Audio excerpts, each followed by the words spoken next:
Welcome to The Art of Growth. This is Jim Zartman, and today Joel Hubbard and I are interviewing a panel of Type 1s about the very essence of the Enneagram, which is looking at our core motivations, why we do what we do, not just what we do, and then the what, the patterns that emerge in order to meet the core needs of the type.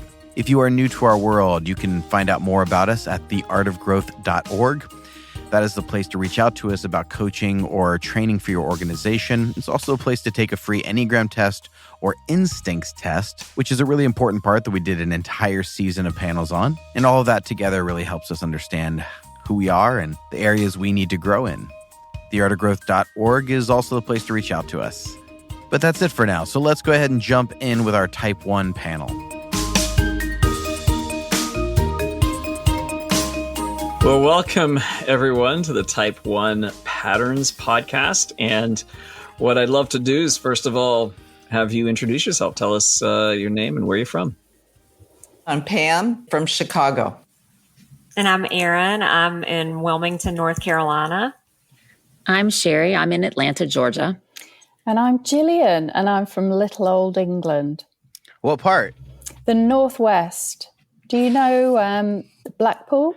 Yes, I was just there. I was there 2 weeks ago in Market Harborough, and then all the way up through Wales. Yeah, the other side of the country. Lovely. Yep. It was lovely. All right. Well, let's dive in. We've been talking about patterns. One of our followers, one of our dear friends, reached out and said, hey, look, you guys always talk about patterns. You talk about the core motivation and you talk about the connection between the two. Help us understand, what do you mean by patterns? What does that look like? And what does that look like by type? And so we thought, well, let's do a podcast on it and ask you folks what that's like for you. And so what I'd love to begin with is we always, have these one-liners to describe the core motivation for all 9 types. I think most Enneagram teachers do that. It's like the single line that just says, here's the core motivation for the Type 1. It's to be good and have integrity and so forth. What I'd like is for you to describe your core motivation, and then we'll get into the patterns or the strategy of the type. So for me, I think the way I think about my core motivation, I always hear it as to be good, but for me, the way it looks like is I don't want to make a mistake. So I will triple check an email before I send it. I will usually not say anything unless I'm sure that every word I've said is accurate. And it also creeps in when other people are talking. I'm sort of tempted to correct them, especially maybe perhaps my spouse, if he says something that is inaccurate, because I'm like, oh, no, that's not. And then I'm like, oh, it's not relevant to the story. It doesn't matter. But that's where I see it come out for me. Oh, dang, I so relate to that. I'm married to a 7 who loves to tell stories, and that pisses him off more than anything when I try to correct the details that are not significant.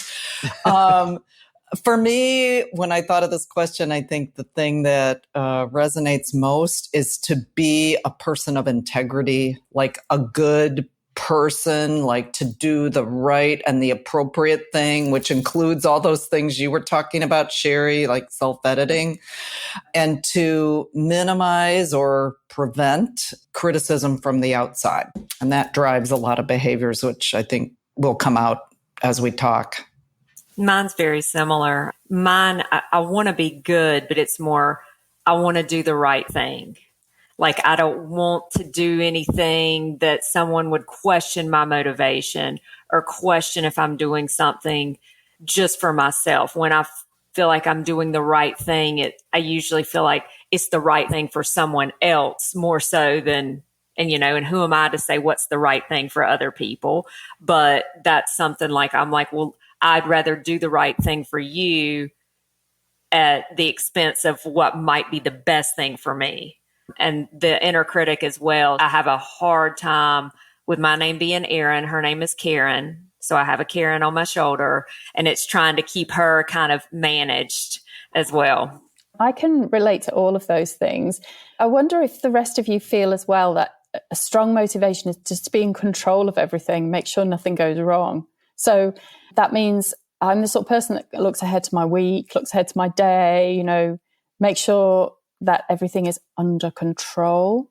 And that is as you say, Sherry, about, not wanting to make mistakes, sort of quite exhausting because it's not possible to be in control of life.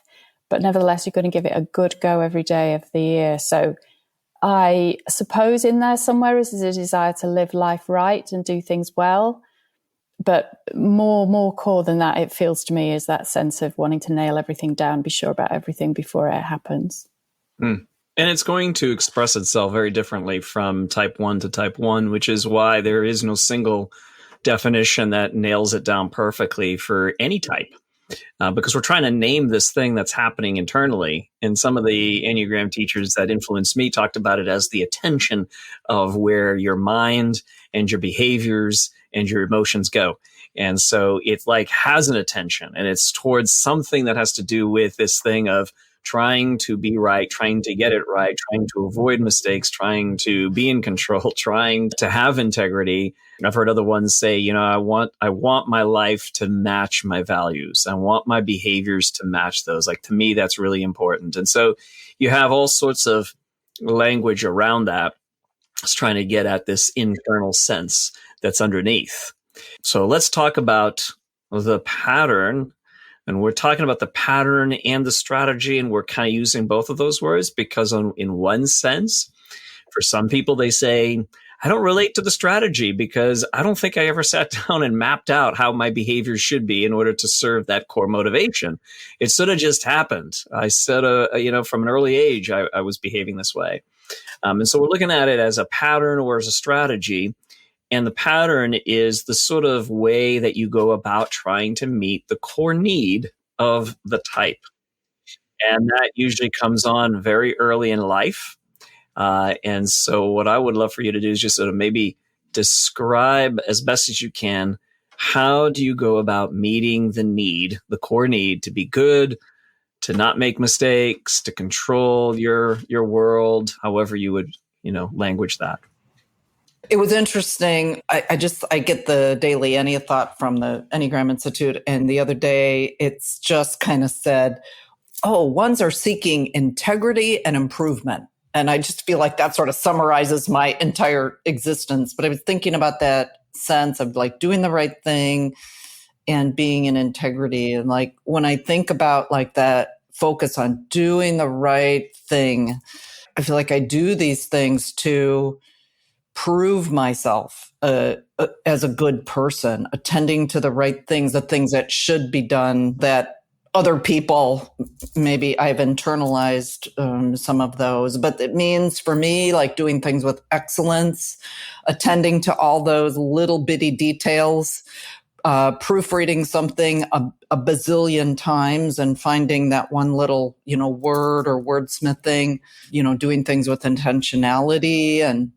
seriousness. Everything feels very serious. I know I'm in a really good place when I can laugh, attending to every detail. So there's no room for criticism is kind of what it feels like to me, and not allowing myself permission to rest until it feels done. But the problem is it never feels done because it could always be better. So there's the rub.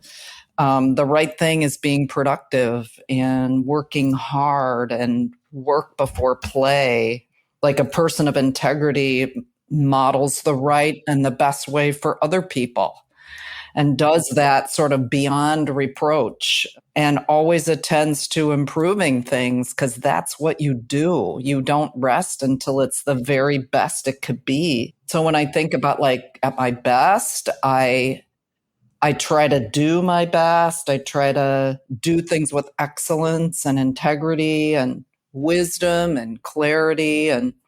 But at my worst, I'm like sort of driven by this fear of not being enough, like not doing enough, not offering enough. And that shows up even as I was preparing for this. But it drives that sort of impossible standard and that sense of just self-improvement, trying to get there, intense attention to detail, preciseness, and even like refining and articulating how I say things. Obviously, I'm working from notes, as most of you probably are. So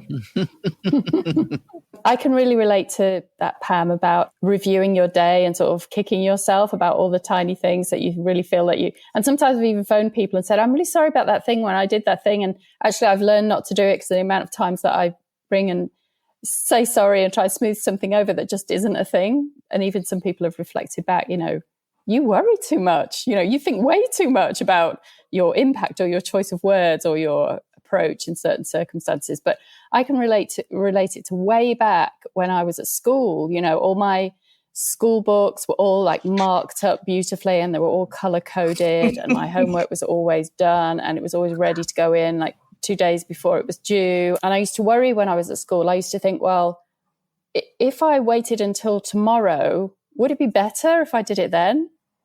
So, I can now see how constantly I was, even then as a child, geared into this idea of constant improvement. Maybe it would happen on its own. Maybe would I choose exactly the same words tomorrow to describe it? And could they be better if I waited a day versus get it down and be in control of it? And of course, all of these things are fine when you're at school. I mean, the wheels came off a little bit when you go into a work situation and you are required to be a bit more kind of open or show more signs of kind of flair or judgment or last minuteness.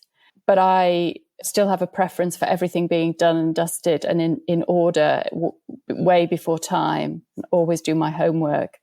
And as Pam says, very little chance in there for rest and fun because you've got to attend to everything that needs to be done and it never is. Yeah. Listening to Pam's answer actually made me think of a summer from like 15 years ago where I volunteered to co-chair the Vacation Bible School at our church. And I volunteered because, like Aaron said, everyone should volunteer. So of course I have to volunteer because I have to do what I think everyone should do. So in volunteering, I volunteered and we have been doing it the same way for at least 20 years. And I decided there was a better way. This could be even better if we essentially took everything, turned it on its head, rearranged it. We had to train the teachers all over. I mean, it was just this massive undertaking. And then once I put it out there, I felt like it was my responsibility to make sure that it succeeded. And after all of that, right, it's just a week in the summer for kids to have fun and be together. After all of that, I was like, did it need to be redone? And did I need to put that much energy into it? Because honestly, at the end of that, I was exhausted. And I can't really say that much value came from all of that effort, but it was clearly me behaving with my constant strategy or my pattern. For me, when you just mentioned Vacation Bible School, I teach Sunday school once a month at my church to second graders. And you would think that, I might as well be like a professor. So the amount of work in my brain that goes into like prepping these kids, and I'm like, everybody's going to learn about salvation today, or whatever form of like, this could be one of those key moments. If I don't miss it, I've got to take the opportunity. And my sister is a elementary school teacher and she's like, Erin, just bring donuts, like make a snack. It is not that serious. Sing a couple songs. Like you're putting way more effort, and so it's like when you think about pulling from this source of energy and when you've used your energy for something that doesn't have to be so significant, but everything seems so significant, and where this for me started as a child, I got so much praise. My parents are a 9 and a 2. And so it was fun. It was great. There was not a lot of pressure. So I created all this pressure and put on myself. But then I was constantly praised for my mom never having to look behind me. Like I'd had my homework done. I made straight A's. I had like a B on a progress report one time and I nearly lost my mind. So there was like no room for it to be other than perfect, other than, if this is the best you can do, like I had to be okay with a 95. Like that I remember that being, even though it was an A, it wasn't 100%. So that idea of that drive to do better, if this is the right answer, then I need to get that. How can I be wrong? And then I think some of that was, I think it was Pam and Sherry, the idea of being beyond reproach. I never wanted to feel in any way flawed. I don't look to the outside world to get positive reinforcement. Oh, you're so good. You're so smart. You've done this is all internal. Or this is me putting this, it's me against me as far as this pressure to perform and do quote unquote what I think is the right thing to the best of my ability, which is exhausting. So let's say you're able to do all of these things and get it all right. Like, what's the payoff? You think there's going to be rest. You think that you're going to do all this and that you're going to be satisfied. Or if you can adjust your schedule accordingly, that you will find peace on the other side. But then what I have found for myself, as I've tried to create more hours in a day, as I've had certain work responsibilities removed, then what I wind up doing is I just keep adding more to my plate. It's a compulsion in some regards. Like, well, I need to have this done and I need to have this done. And just season of life I'm in, I work full time and I've got 3 kids and a husband that travels. So those tasks are always there because for me, at least, when I've climbed one mountain, I never take that time to say, well done, pat myself on the back, enjoy that kind of, you've done this, sit in it and enjoy it. It's just check that box and what's the next one? So I don't feel like I ever reward myself for, having accomplished something that's important to me and enjoying that flip side of what should be rest after doing something, I just find something else to do. Wow, that is so brilliant what you said there, Erin. And I can really relate to it. It is rest and peace and a kind of self-satisfaction that you think will come. And then you sit down, think it's happening. You can take that time and then you just notice something that's slightly squint or a little sort of, so I can just see something actually over there now that needs to be swept up. So you have to get up and do it again.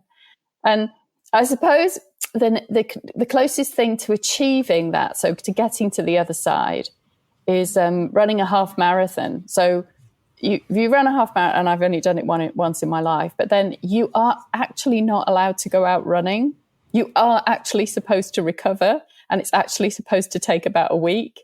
So you kind of live in that thing where you are allowed to just sit in the delight of the achievement and the fact that you are not allowed to undertake any heavy exercise for a week. And I suppose that's the closest I can think to what I'm trying to explain. There should be these times in every day. And when I think about getting better from the compulsions I think we all experience, it's about saying, right, where in the day, I said that I'm a day planner and a week planner, where in this day and in this week will there be time where I can almost as a discipline make myself take that peaceful rest and almost make it like a piece of work. Therefore, it's more likely to get done. Yeah. I had one friend that called it margins, and he deliberately did exactly that, like you were talking about, because otherwise he wouldn't do it. It was just like, I have to be very intentional about creating in my calendar.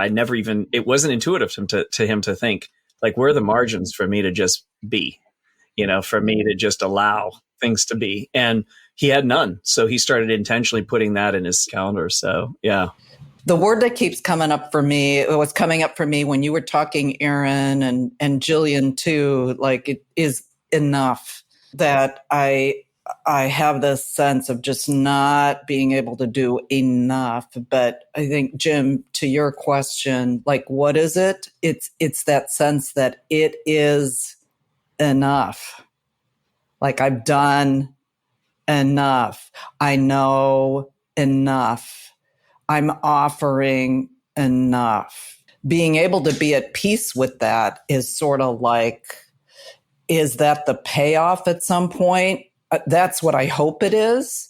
To your point, Julian, and what you said, Joel, like, I know that I am in a good place when I can say, okay, the preparation for that session that I'm going to do or whatever I'm going to teach or whatever I'm going to offer, it's enough. And I can rest. It even is hard to roll off my tongue, but just being able to say to myself, it's enough. I've done enough. And I will know what to do in the moment because the preparation is enough, if that makes sense. Very good. Well, let's talk about when you became aware that the pattern that had served you at some level, at some point, right? What we mean by it served you is that the pattern exists as a means to protect you from the pain of not being able to meet the need of the core type. That sounds a little convoluted, but I can't say it meets the need because it doesn't quite do that. It's like, I need to do all of these things as a type 1 in order to not feel bad, in order to not feel defective or flawed or imperfect or whatever it is that you would say. And so the pattern is initially is there to protect us from that. And we'll talk about the high side of it in a moment. But what I want to look at now is, at what point did you realize this pattern is not serving me like it may have done so at an earlier point in my life? I need to change. Something needs to change inside me. I would love to hear about that. I think for me, it was either in a class I took or a book I read. I'm trying to be so good at everything I do. And I'm always trying to one up myself, essentially, and get better and better at things. And the question that was posed was, how are you isolating yourself by doing that? And I was like, that doesn't even make sense. That's a dumb question. And then their advice was, you need to try to be less perfect. And then I was certain that was bad advice because I was like, no one would ever tell anyone that they should try to be less perfect. I was like, that makes no sense. And then I sat with it for a while and I was like, okay. So I guess in my efforts to always be better and do better, I'm sending a message to the people around me that they aren't good enough just the way they are. So I'm sending a message to my spouse and my quickly maturing children that they aren't fabulous exactly how they are right now. And I realized, I was like, that is the opposite of love. That is the opposite of what I am trying to tell them. So all of my striving is sending a message that is counter to the message that I want to be sending. And that was when I was like, okay, I see what they're saying. This is going to be hard to try to be less perfect, but I see that this pattern isn't helping me, and it isn't helping me connect with the people I most want to connect with. Yeah, because in one sense, love is the part inside you that says, hey, you can improve, right? Things could be better, right? Like, you don't have to be stuck. You don't have to struggle this way. You don't have to be doing the same thing over and over again, expecting different results. You can actually change your patterns, right? You can see that so clearly. And so that's where the attention goes. And that's what you wanted to convey, right? Right. I was trying to show love by showing my kids how they could be even better, but it wasn't conveying that. Yeah. As somebody who's been mothered by a 1, it doesn't feel like love. It does feel like criticism. And yet I know when I spoken to my mum about it, she doesn't mean it as criticism. She means it as if to say, look at your great skills and all the things you could achieve. This is how much I believe in you, that this road ahead could be like this for you. And it just doesn't sound like that when it arrives in your mind. Where I have trouble, it's the idea of the core motivation is to reach for excellence, to reach for the best that you can do. So, the conversation I have with my son that this is where I'm trying to do better is, your best may be an 85 or a B or whatever it is, and that's your best. But I don't understand how people can give anything but their best. And so it's not necessarily that it has to meet up to these, what an achiever might be out for, but it has to be, at the end of the day, can you look back and say, well, I've done my best. I don't want to put the type of pressure that I put on myself on my kids. because I don't want my household to be always so serious, always so we got to get all these chores done, like, which honestly, parenting a 1, I mean, she's my dream. Like, she comes home, she gets her life in order, like she gets her snack, she has done her homework. And so I try to help her not put so much pressure on herself. I'm like, well, let's go do this. She's like, well, I haven't made my bed yet, and I'm like, kind of high-fiving, but kind of like, like, but then I have, and I almost think that this is a joke at times. My third one looks to be that she's going to be a 7.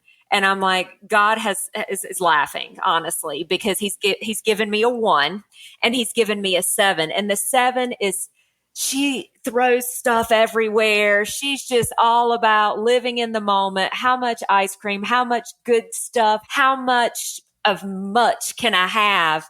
But she lives in the present. She really does. And she said some like things to me when we're getting out of the car. Let's get up, let's get moving. She's like, Mommy, I don't rush the way you do all the time.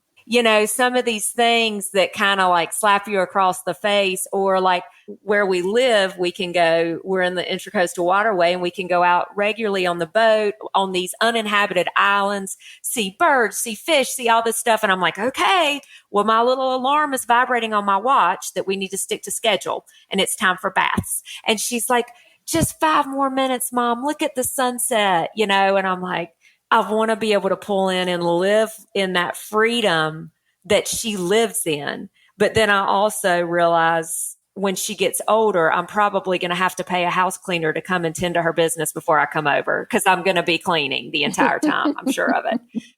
All right. So you've pointed out some things that are some of the challenges you're facing. I want you to see if you can say what's something that you are doing well that is part of the pattern shift for you, that you're growing in some way where you can see a difference between how you were and what you are becoming.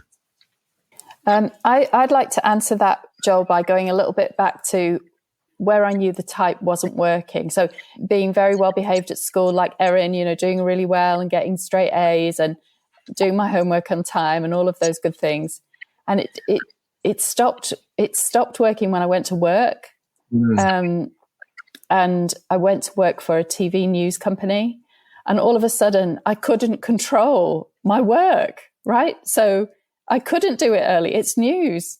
And it happens when it happens. And I remember on day 1, I sat down on my new office, and I'd got this fancy job, and it was all fancy, and everybody thought it was fantastic. And a colleague said to me, well, of course, the number of people you'll let down because you can't make your dinner, you'll make arrangements for dinner, but you won't be able to make dinner because you'll be sent somewhere.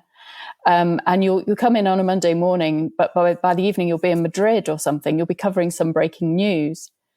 And to me, that just sounded, as somebody who quite likes routine and control and not disappointing people and not being thought of as a bad person, it sounded like torment, horrid situations that you're constantly apologizing to people, and that also you might end up somewhere you don't know where it is, you don't speak the language, you don't know when it's going to be. And so now the way that I've gone into work, and actually now this has actually fired me up to see if I can find a way to help young people get appropriate careers that align a little bit with the way that they're designed, so they don't end up doing something that's so far away from their temperament and their natural bent. So that my work is now much more, there's a lot less of it for a start off, and there's a lot more room for creativity. I have my own little podcast, and I work 2 days a week instead of 7. So I'm definitely doing less work, but trying to enjoy it more rather than the way that I started out in my work life. And I suppose that's the big learning point that I'd love to find a way to pass on to younger people. I love it. Very good.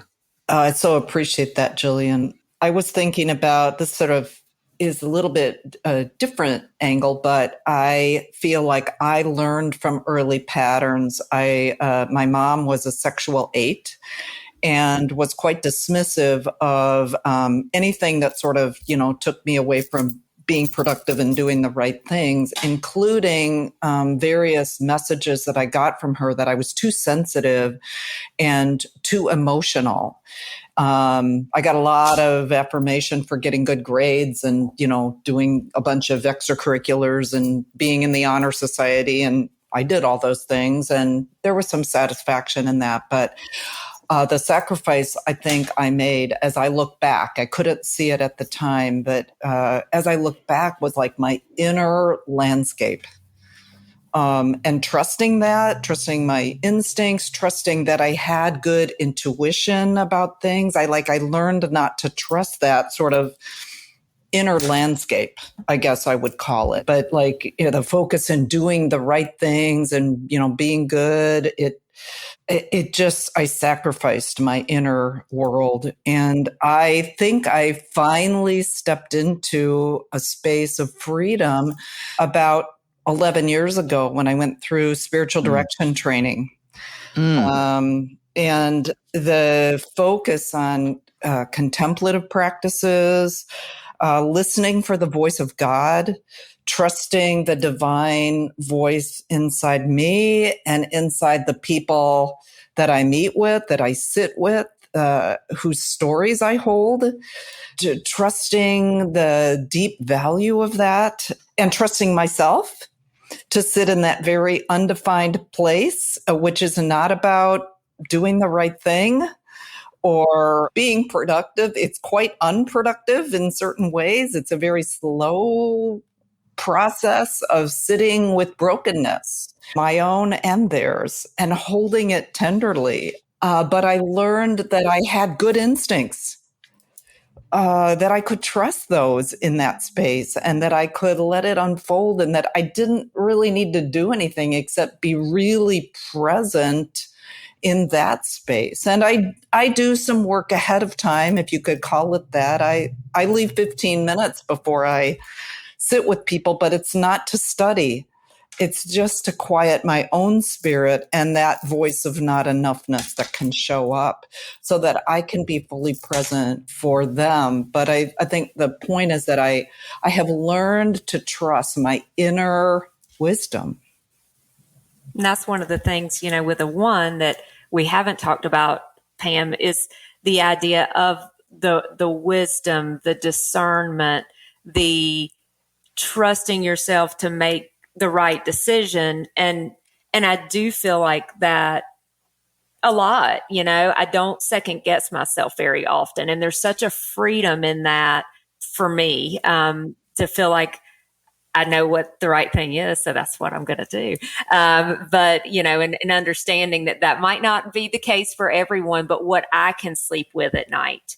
So for me, learning about the Enneagram kind of changed my whole outlook on how my brain works, because when I had got to this point of where my oneness had been serving me for so long, it did. But then when it stopped serving me and I started hitting these just cycles of burnout, and, how often is this going to happen of feeling like you're carrying the weight of the world on your shoulders and you just can't keep going. That's where I decided, well, there's got to be something out there that explains all this. And for me, that's what the Enneagram, I was like, there's people that are like me that think like I do. This is not a flaw. Anytime I would go to 4, I would think I was so flawed and so alone and so isolated. So back to what you were saying, Sherry, about the idea of, wanting to make everything perfect. I think we can get so lost that what we do is we isolate and we mess up our relationships. For this search for perfection comes at the cost of hurting the people that we care about or not accepting them for who they are. Now in my mind is I'm going to be the best mom that an 8 could have. So I've tried to really push it to help, to feel like, how is this serving? How can I serve the world? How can I serve my family? This can be a great thing to try to help other people and change how they feel and change and help them change their health. And, so there are so many positives of this. I've tried to not focus as much on the negatives that, when I know I'm getting very much into my own ego is when everything has to be perfect just my way. And then I start pushing other people away that don't want to be around me. And then what do you turn out? You feel like you're bad. And then that's our biggest fear, right? Yeah, I'm learning to let more things go and actually think at various points in the day. I actually don't need to do anything about that. That's not much of a thing. Or it might be a thing tomorrow, in which case it might come to mind. But otherwise, I think I might forget it. So again, there's not nailing everything down. I think there's. I'm learning that although you've got good gut instincts, you can always improve by just sleeping on it, or engaging your thinking and feeling types by just going around the block with the dog. And I'm finding that I don't need to think so fast. I don't need to decide so fast. If it's important, it'll come back to me, and otherwise I might forget it, and that might be okay.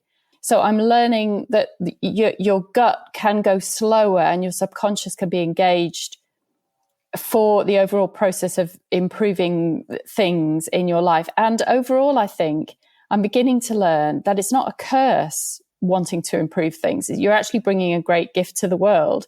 If you're the sort of person who can go into a chaotic situation and sort of pretty much work out what's wrong and how to fix it, well, there's not, not everyone can do that. It's a great thing to be able to bring to the party.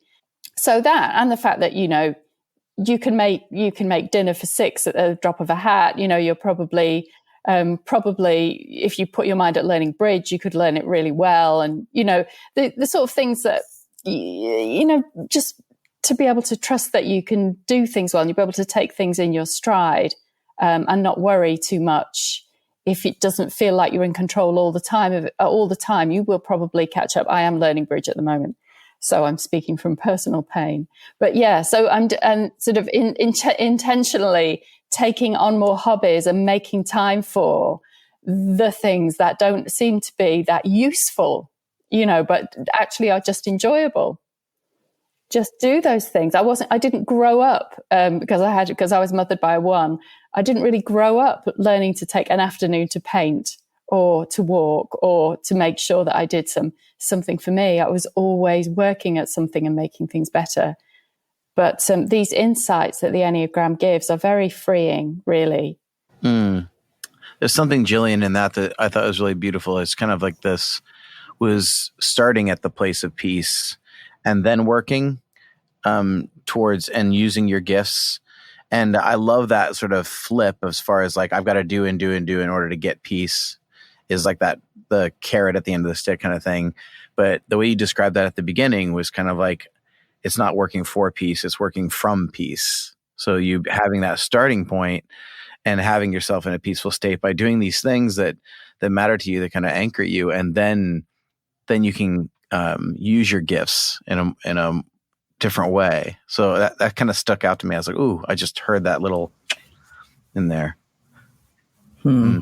Yeah, I'll pick up on that idea of gifts because 2 things came to mind as a result of your question, Joel. One was, I think it is easy for we ones to look at, and myself especially, to consider myself like my personal self-improvement project, and to be so mindful and so focused on all the things that I, need to do better or am not doing up to par. But it has been freeing to embrace the deep beauty and value of having a strong sense of integrity, of having an inner compass, of being able to offer discernment and clarity to others in ways that they seem to really be able to receive, and to have the persistence to do things with excellence, and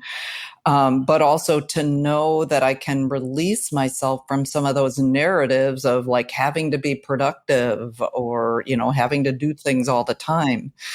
And one thing that, Joel, this will sound familiar because of your coaching and just the recent experience in the certification group that we just went through, your repeated invitations to access my heart has just like invited me into this space of fullness rather than like that space of not enoughness.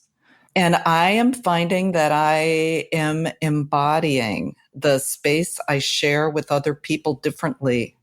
It's coming from a fuller, more expansive place, a less apologetic or fearful place that I can relax into. That, if I feel myself working too hard, even like in a spiritual direction session, when I feel like, wait, I'm working too hard, I'm like, I got to relax. This is not up to me. I am not driving this. The spirit is driving this, and I'm, imposing way too much into this space. But when I'm in that place, I feel like I can hold myself and other people with this sense of generosity and like capableness. It feels like generative to me. It gives the other person space, holds safe space for them. And I feel like I hold myself differently, more kindly, and more from the space of wholeness rather than lack. It just feels like I'm giving myself permission to just sort of show up as less than perfect and to take on invitations that feel scary, like being here with you. And like pressing, okay, Joel, I'm willing. If you still need people, hopefully you don't, but you did. And so like stepping into the spaces that feel scarier and trying to release that sense of having to edit myself, like being a little bit more unfiltered, which is kind of frightening for me. Frightening, but freeing. The idea that, using this for good, or how it could, because I've listened to so many podcasts that I feel like make so much sense to me. How can I help? This could help other ones that are going through these same things, that just to have somebody that you can relate to start the process of trying to find growth or be okay, and don't think that there's something horribly wrong with you, that you're trying to live up to this ideal, that you can work towards helping other people because you've helped yourself. What I've realized, so I find when people start their Enneagram journey, wherever they start, when they first figure out what number they really are, their reaction is always negative. It's like, oh, I don't want to be that number. That's the worst number to be. And I've found that's true regardless of what someone's number is. And I've realized, learning more about myself as a one, there are negative aspects. But one thing I've always appreciated about being a one that I feel like has been there the whole time is this certainty as to what's right. I have always felt guided in my life by just having a certainty around what is the right thing for me to do in that moment, which brings that serenity that the one's always looking for. And I'm so thankful for that, because I watch my friends who are other numbers struggle with not knowing what they should or shouldn't do, and having a lot of angst and anxiety around that, which honestly, I feel like I don't typically have because I'm a one. So to me, the high side of one is that inner knowing, that gut response, so however you want to, felt sense, however you want to describe it, of just feeling like you know the right thing to do. So that would be the high side of being a one for me. Wonderful. Well, thank you to each of you. This has been a tremendous gift to hear from you, to hear you share so openly. And, we're all in process. So I love the fact that this isn't the kind of story where it's like, well, I once was this way, but I'm no longer that way. I'm this way now. Those kinds of stories that are too easy. Life is much more a series of steps forward, steps backward, steps sideways. And it's oftentimes in retrospect that we see, oh, we have grown. I just want to thank each of you for sharing that and what it is like to be a one and a one in process of growth. And thank all of you out there for continuing to learn with us. Make sure you're subscribed so you don't miss anything. And you can follow us on Instagram at just Art of Growth. And to keep up on everything, make sure you sign up for the newsletter, because that'll let you know when new group coaching is coming up or our next certification process. or even where you could volunteer to be on a panel. But for now, my friends, may you integrate the energy of the one within yourself, and may you dance with the chaos of exploration and the order of future function that is around us all the time.